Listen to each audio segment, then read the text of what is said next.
যে কোনো মানুষের জন্য যৌন সম্পর্কীয় গুনাহ থেকে বেঁচে থাকা ফরজ। যে কোনো গুনাহ, সমস্ত গুনাহ থেকে বেঁচে থাকা ফরজ। রুজি রোজগারের ক্ষেত্রে, টাকা পয়সার ক্ষেত্রে, অর্থনীতির ক্ষেত্রেও, সামাজিক ক্ষেত্রে, মানুষের হকের ক্ষেত্রে, আল্লাহর হকের ক্ষেত্রে, ফরজ ওয়াজিব না ছেড়ে সমস্ত ক্ষেত্রেই গুনাহ থেকে বেঁচে থাকা ফরজ। কিন্তু আমাদের যে হাদিস সামনে রয়েছে, এই হাদিস প্রমাণ করে যে ইফাত মানে হচ্ছে যৌন সম্পর্কীয় গুনাহ মুক্ত জীবন। আফিফ আমাদের দেশে শুধু মহিলাদের ক্ষেত্রে সতী সাধ্যী কথাটি ব্যবহার করা হয়, পুরুষদের ক্ষেত্রে সাতক্ষণ মাপ এই শব্দই নেই। বাংলায় আছে, যেমন মহিলাদেরকে বলছেন এই মহিলা হচ্ছে সতী সাধ্যী, হ্যাঁ সতী সাধ্যী রমণী। পুরুষদের ক্ষেত্রে কোন টার্মটা আছে কোন টার্ম? যখন বাংলায় টার্ম নেই, তার মানে বোঝা যাচ্ছে বাংলার ওপর হিন্দু সভ্যতার কুপ্রভাব রয়েছে, যে মহিলাকে সতী হইতে হবে। আর এই জন্য স্বামী মরে গেলে সতীদাহে চিতায় লাফ দিয়ে গিয়ে সতীদাহে গিয়ে জ্বলে যেতে হবে, এই ছিল হিন্দুদের সভ্যতা।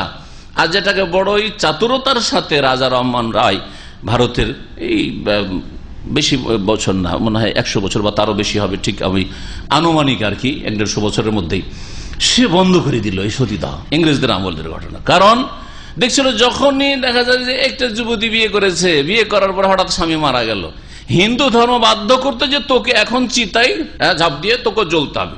জীবন্ত মানুষ কি করে জ্বলবে? আরে মুর্দাকে জ্বালাচ্ছ, তাই তো নিকৃষ্ট কাজ করছো, জুলম অত্যাচার করছো। তারপরে একটা জীবিত মানুষকে কি করে জ্বালাবে? তখন ওই মেয়ে মুসলমান হয়ে যেত, মুসলিম হয়ে গেলে জানটা বাঁচবে, পালিয়ে গিয়ে মুসলিম হয়ে যেত। আর মেয়ের বংশধর পরিবার, আমাদের মেয়ে চলবে, বিয়ে দিয়েছি স্বামী মার্গ তাই বলে চলতে হবে না, আমরা মুসলমান হয়ে যাবে, দলে দলে সব মুসলমান হয়ে যেত। ভারতের অবস্থা এরকম। আর 50টা বছর থাকলে মেজরিটি মুসলিম হয়ে যেত।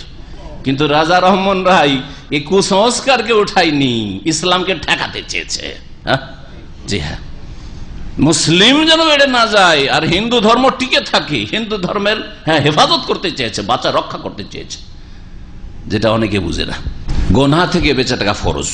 সুতরাং আরবিতে আবার এই দুটো টার্ম আছে। আফিফাতুন সতী নারীকে বলা হয়, আর আফিফ সৎপুরুষ, চরিত্রবান পুরুষ, যার যৌন সম্পর্ক চরিত্রের পদস্খলন ঘটে নাই, না সে হস্তমৈথুন করে, না সে ব্লু ফিল্ম দেখে, আর না সে রাস্তাতে এদিক ওদিক কি জন্য আসে মার্কেটে, শুধু ওই বিভিন্ন হসপিটাল থেকে নার্সগুলো আসবে, খোলামেলা একটু দেখবে, বা ওই এসে সুপার মার্কেটের সামনে দাঁড়িয়ে থাকবে, ফ্যাল ফ্যাল করে চেয়ে থাকবে।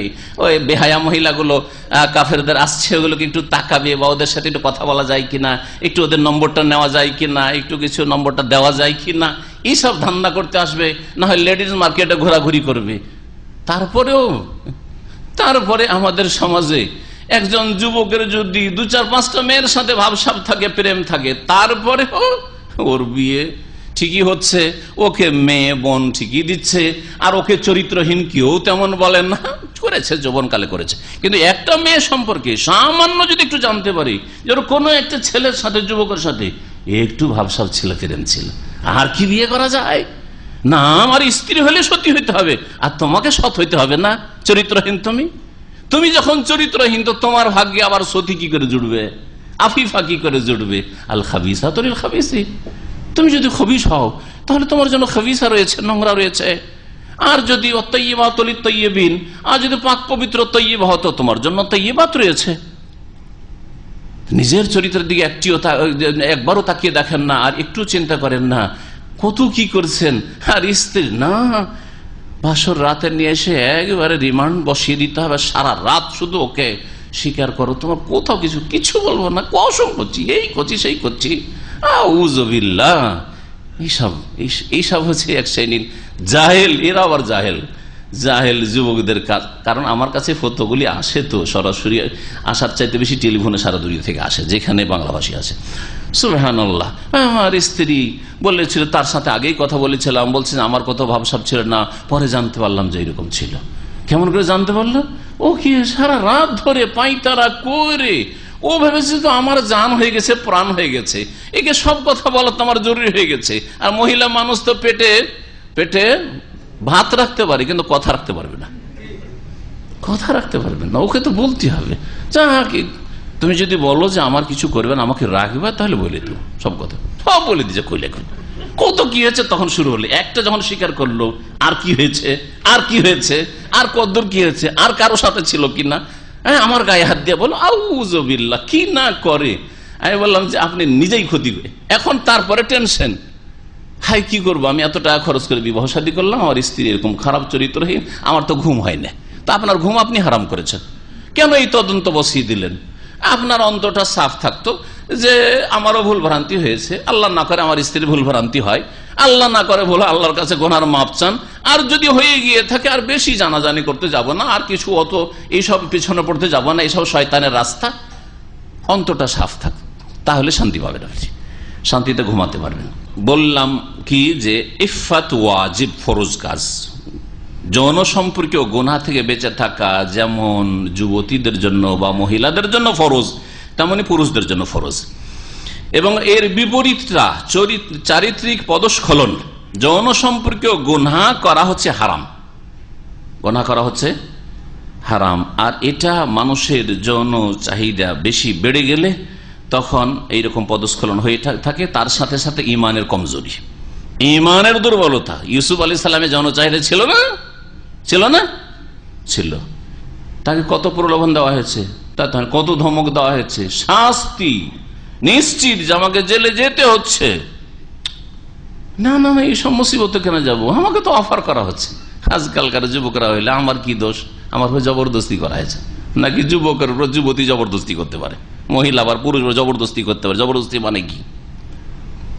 জবরদস্তি হাত পা বেঁধে দিয়েছে নিরুপায়, এটা হচ্ছে জবরদস্তি। জবরদস্তি মানে বারবার বলছে হ্যাঁ না বলে ধমক দিচ্ছে, ওইটা জবরদস্তি হয়ে গেল না? কখনো জবরদস্তি এটা। যুবকদেরকে নবী করিম সাল্লাল্লাহু আলাইহি ওয়াসাল্লাম কেন সম্বোধন করেছেন? এই জন্য যে যুবকদের দ্বারা পাপ হওয়ার সম্ভাবনা বেশি। যদি যারা যুবক নয়, এখন 40 বছর বয়স হয়ে গেছে, 50 বছর বয়স হয়ে গেছে, বিবাহ করেনি এখনো, অথবা বিবাহ করেছিল স্ত্রী মারা গেছে, তালাক হয়ে গেছে, তারাও এই হাদিসের সম্বোধনের অন্তর্ভুক্ত।